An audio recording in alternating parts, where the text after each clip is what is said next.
বাংলাদেশের সাবেক প্রধানমন্ত্রী শেখ হাসিনা এবার বলেছেন ঠিক কবে এবং কিভাবে তিনি ফিরবেন। গত 28 জুন ভারতীয় সংবাদ মাধ্যম এনডিটিভিকে দেয়া সাক্ষাৎকারে তিনি বলেছিলেন 2026 সালের মধ্যে তিনি মৃত্যুদণ্ড মাথায় নিয়ে বাংলাদেশে ফিরবেন।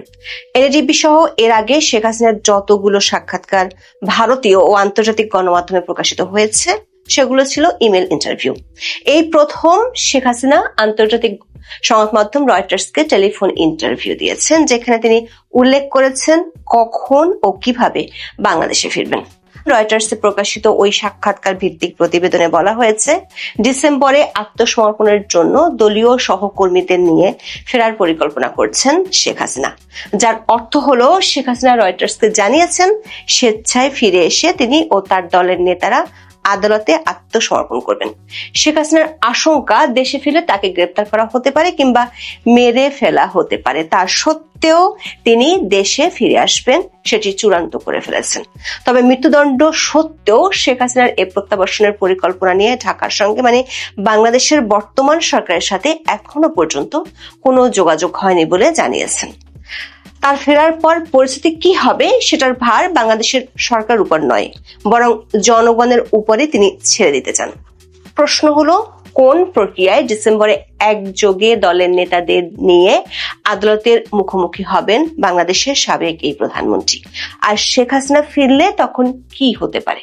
গত 28 জুন বাংলাদেশের সাবেক প্রধানমন্ত্রী ও দেশটিতে সরকার নির্বাহী আদেশের কার্যক্রম নিষিদ্ধ থাকা দল আওয়ামী লীগের সভানেত্রী শেখ হাসিনা ভারতীয় সংবাদ মাধ্যম এনডিটিভিকে যে সাক্ষাৎকার দিয়েছিলেন সেটি বেশ সাড়া ফেলেছিল।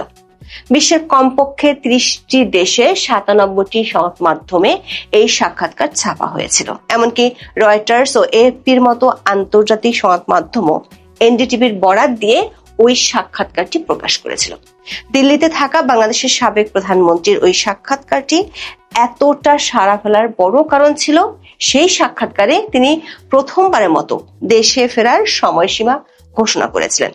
বলেছিলেন তিনি চলতি বছরের মধ্যে বাংলাদেশে ফিরবেন। এমনকি তার বিরুদ্ধে মৃত্যুদণ্ডের রায় থাকা সত্ত্বেও তিনি বিচারের মুখোমুখি হবেন। দর্শক, 24-এর 5ই আগস্ট থেকে শেখ হাসিনা দিল্লিতে আছেন। সেখান থেকে গত 2 বছরে বেশ কয়েক দফায় বহু ভারতীয় ও আন্তর্জাতিক সংবাদ মাধ্যমে সাক্ষাৎকার দিয়েছেন শেখ হাসিনা। তবে সে সাক্ষাৎকারগুলো ছিল ইমেলে দেয়া। শেখ হাসিনার প্রথম টেলিফোন সাক্ষাৎকার প্রকাশ করেছে আন্তর্জাতিক সংবাদ মাধ্যম রয়টার্স। রয়টার্স তাদের প্রতিবেদনে বলেছে, বৃহস্পতিবার গভীর রাতে এবং শুক্রবার প্রায় ঘণ্টাব্যাপী টেলিফোন সাক্ষাৎকার দেন 78 বছর বয়সী শেখ হাসিনা। প্রতিবেদনটিতে বলা হয়েছে, শেখ হাসিনা নিজে এবং দলের সিনিয়র নেতারা যারা বাংলাদেশের বাইরে আছেন তারা সবাই ডিসেম্বরের দিকে বাংলাদেশে ফিরে আদালতে আত্মসমর্পণ করার পরিকল্পনা করছেন। শেখ হাসিনাকে কোট করে রয়টার্সের প্রতিবেদনে বলা হয়েছে, শেখ হাসিনা মনে করেন দেশে ফিরলে তাকে গ্রেপ্তার করা হতে পারে, এমনকি তাকে হত্যাও করা হতে পারে, তবুও তাকে ফিরতে হবে। তিনি বলেছেন, তবু আমাকে যেতেই হবে। প্রশ্ন হলো, শেখ হাসিনা ফেরার ব্যাপারে কেন এতটা কঠিন সিদ্ধান্ত নিয়েছেন? শেখ হাসিনা অভিযোগ করেছেন তার দলের নেতাকর্মীরা প্রচন্ড নির্যাতনের শিকার হচ্ছেন। যদি মৃত্যু হয় কিংবা তাকে মেরে ফেলা হয় তা সত্ত্বেও তিনি চান সে মৃত্যু যেন নিজ দেশের মাটিতে হোক, যেখানে তার বাবা মাকে কবর দেওয়া হয়েছে এবং যেখানে তাদের রক্ত ঝরানো হয়েছে। শেখ হাসিনা বলেছেন তার ফেরার পর কি হতে পারে তা নিয়ে তিনি বিচলিত নন, কারণ আগেও তার কারাগারে থাকার রেকর্ড আছে। শেখ হাসিনার আশঙ্কা দেশে ফিরলে তিনি গ্রেপ্তার হতে পারেন, এমনকি তাকে খুন করাও হতে পারে, তাতেও তিনি বিচলিত নন, কারণ এর আগেও তাকে কয়েকবার গ্রেপ্তার করা হয়েছিল। 1975 সালে তার পরিবারের বেশিরভাগ সদস্যকে হত্যা করার পর তিনি ও তার বোনকে দেশের বাইরে থাকতে হয়েছিল। সেখান থেকে 1981 সালে তিনি দেশে ফিরে সামরিক শাসনের বিরুদ্ধে প্রচারণার সময় তাকে কয়েকবার গ্রেপ্তার করা হয়েছিল। 1/11 পর তাকে দেশে ফিরতে বাধা দেওয়া হয়েছিল এবং তখনকার তত্ত্বাবধায়ক সরকার গ্রেপ্তারও করেছিল। শেখ হাসিনা দিল্লি থেকে রয়টার্সকে বলেছেন তার দলের প্রায় সব নেতা কর্মীর বিরুদ্ধে মামলা দায়ের করা হয়েছে এবং তাদের অনেকেই আত্মগোপনে রয়েছেন। তাই তিনি নেতা কর্মীদের উদ্দেশ্যে বলেছেন, এবার আমি বাড়ি ফিরছি, একদিন তোমাদের সবাইকেই আসতে হবে। আমরা সবাই মিলে আদালতে আত্মসমর্পণ করব। তবে তিনি ফেরার বা আদালতে আত্মসমর্পণের কোনো দিন বা তারিখ উল্লেখ করেননি। তিনি বলেছেন তিনি ন্যায় বিচারে বিশ্বাস করেন এবং তিনি মনে করেন একবার কার্যক্রম শুরু হলে জনগণের কাছে এটি স্পষ্ট হয়ে যাবে আদালত কতটা হাস্যকর, এবং তিনি সেটাই প্রমাণ করতে চান।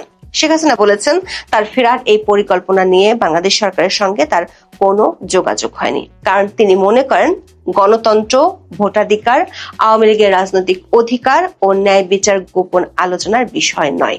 শেখ হাসিনা সরকারের উদ্দেশ্যে বলেছেন জনগণকে সিদ্ধান্ত নিতে দাও। বাংলাদেশের শেখ হাসিনা মোট 20 বছরেরও বেশি সময় প্রধানমন্ত্রী ছিলেন। কোটা সংস্কার আন্দোলনের মধ্য দিয়ে গড়ে ওঠা বিক্ষোভে আওয়ামী লীগ সরকারের পতন হলে 24-এর 5ই আগস্ট শেখ হাসিনা দেশ ছেড়ে ভারতে চলে যান। এর মধ্যে ইউনূস সরকার আমলে দ্রুত গতিতে বাংলাদেশের আন্তর্জাতিক অপরাধ ট্রাইব্যুনালে একটি মামলায় শেখ হাসিনার বিরুদ্ধে ফাঁসির দণ্ড দেওয়া হয়। তার সাথে আওয়ামী লীগের সাবেক স্বরাষ্ট্রমন্ত্রী আসাদুজ্জামান খান কামালকেও মৃত্যুদণ্ড দেওয়া হয়েছিল। যদিও শুধু আওয়ামী লীগ নয়, আন্তর্জাতিক অনেক মহলের পক্ষ থেকে এই বিচার প্রক্রিয়ার স্বচ্ছতা নিয়ে অনেক প্রশ্ন আছে। এমন পরিস্থিতিতে শেখ হাসিনা এবার বললেন তিনি দলের সিনিয়র নেতাদের নিয়ে একযোগে দেশে ফিরে আদালতে আত্মসমর্পণ করবেন। দর্শক, শেখ হাসিনা গত 2 বছরে দিল্লিতে থাকা অবস্থায় সংবাদ মাধ্যম থেকে লিখিত প্রশ্ন নিতেন এবং সেগুলোর উত্তর দিতেন, কিন্তু এর আগে কোনো টেলিফোন সাক্ষাৎকার দেননি।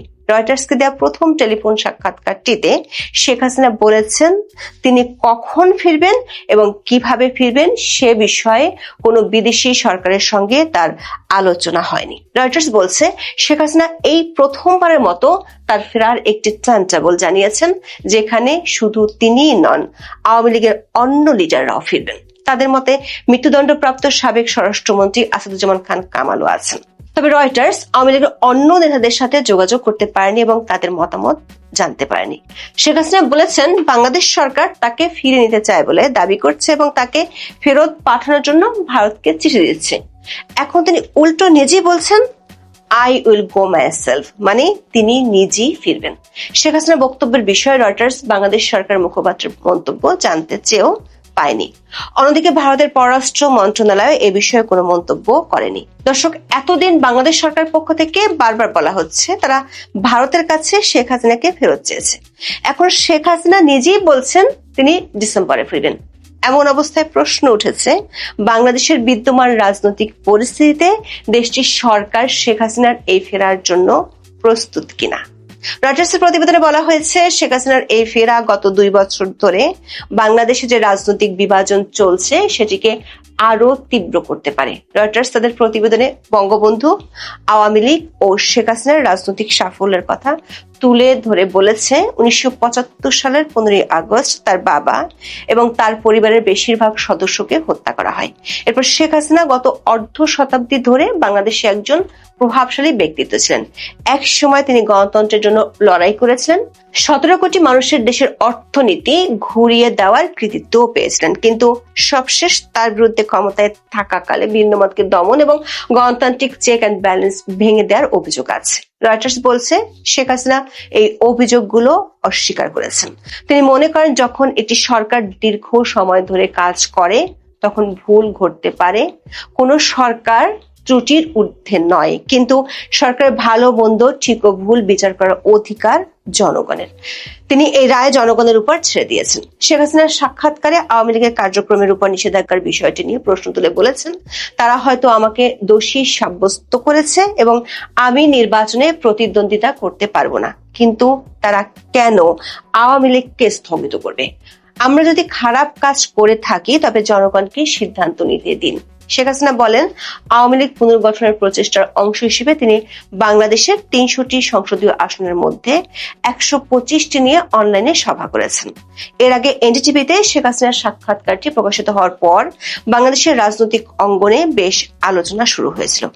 সরকারের পক্ষ থেকে সরাসরি কিছু না বললেও কাউন্টার অ্যাটাক হিসেবে আওয়ামী লীগের বিচার করার বিষয়টি সামনে আনা হয়েছে। এখন রয়টার্সের মতো আন্তর্জাতিক সংবাদ মাধ্যমে টেলিফোন সাক্ষাৎকার দিয়ে শেখ হাসিনা বলেছেন তিনি শুধু একা নন, দলের নেতাদের নিয়েই ফিরবেন।